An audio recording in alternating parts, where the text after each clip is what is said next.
जय जय श्री राधे। मोक्षदा एकादशी व्रत महत्तम। मार्गशीर्ष मास के शुक्ल पक्ष की एकादशी को श्री अर्जुन बोले कि हे भगवान, आप तीनों लोकों के स्वामी हैं, सबको सुख देने वाले हैं और जगत के पितर हैं, इसीलिए मैं आपको नमस्कार करता हूँ। हे देव, आप सबके हितैषी हैं, कृपा कर मेरे एक संशय को दूर कीजिए। मार्गशीर्ष माह के शुक्ल पक्ष में जो एकादशी होती है उसका नाम क्या है?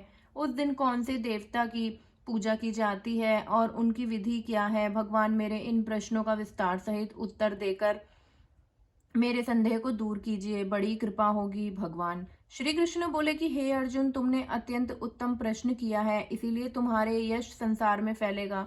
तुम ध्यान पूर्वक सुनो। मार्गशीर्ष माह के शुक्ल पक्ष की एकादशी अनेकों पापों को नष्ट करने वाली है। यह मोक्षदा के नाम से प्रसिद्ध है। इस दिन श्री दामोदर भगवान की पूजा धूप दीप नैवेद्य आदि से भक्ति पूर्वक करनी चाहिए। हे अर्जुन, अब मैं एक पुराण की कथा कहता हूँ। इस एकादशी के व्रत के पुण्य के प्रभाव से नरक में गए हुए माता पिता पुत्र आदि को स्वर्ग की प्राप्ति होती है। इसकी कथा इस प्रकार है, तुम ध्यान पूर्वक सुनो। प्राचीन गोकुल में वैशाख नस नाम का एक राजा राज्य करता था। उसके राज्य में चारों वेदों के ज्ञाता ब्राह्मण रहते थे। एक रात्रि को स्वप्न में राजा ने अपने पिता को नरक में पड़ा देखा। उसको स्वप्न में देखकर बड़ा आश्चर्य हुआ और प्रातःकाल होते ही वह ब्राह्मणों को सामने अपनी सब स्वप्न कथा कहने लगा। हे ब्राह्मणों, रात्रि को स्वप्न में मैंने अपने पिता को नरक में पड़ा देखा और उन्होंने मुझसे कहा कि हे पुत्र, मैं अब नरक भोग रहा हूँ, मेरी यहाँ से मुक्ति तो कराओ। जब से मैंने उन्हें यह वचन सुने हैं तब से मुझे चैन नहीं है। मुझे अब राज सुख ऐश्वर्य हाथी घोड़े धन स्त्री पुत्र आदि कुछ भी सुखदायक प्रतीत नहीं होते हैं। अब मैं क्या करूं, कहाँ जाऊं? इस दुख के कारण मेरा शरीर तप रहा है। आप लोग मुझे किसी प्रकार का तप दान व्रत आदि बताएं जिससे मेरे पिता को मुक्ति प्राप्त हो। राजा के ऐसे वचन सुनकर ब्राह्मण बोले, हे राजन, यहाँ से समीप ही वर्तमान भूत भविष्य के ज्ञाता एक पर्वत नाम के मुनि हैं। आप यह सब बातें उनसे जाकर पूछ लीजिए, वे आपको इसकी विधि बता देंगे। राजा ऐसा सुनकर मुनि के आश्रम पर गए। उस आश्रम में अनेकों शांत चित्त योगी और मुनि तपस्या कर रहे थे।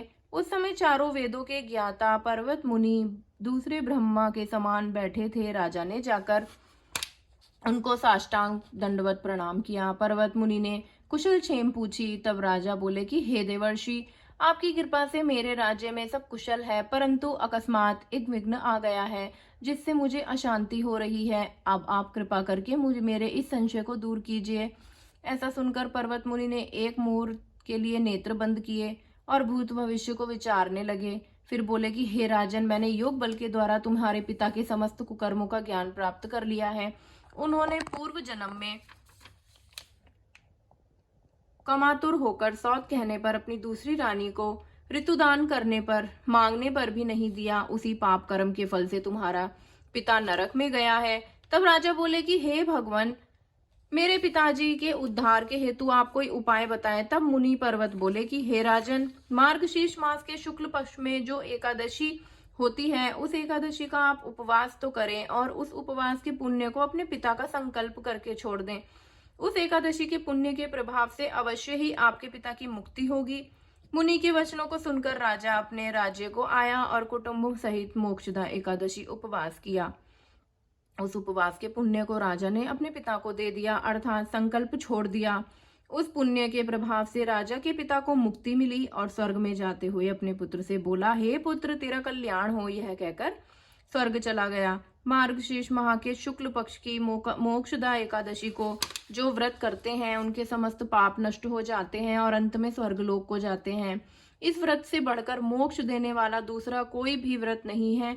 इस कथा को सुनने में पढ़ने से वाजपेय यज्ञ का फल मिलता है।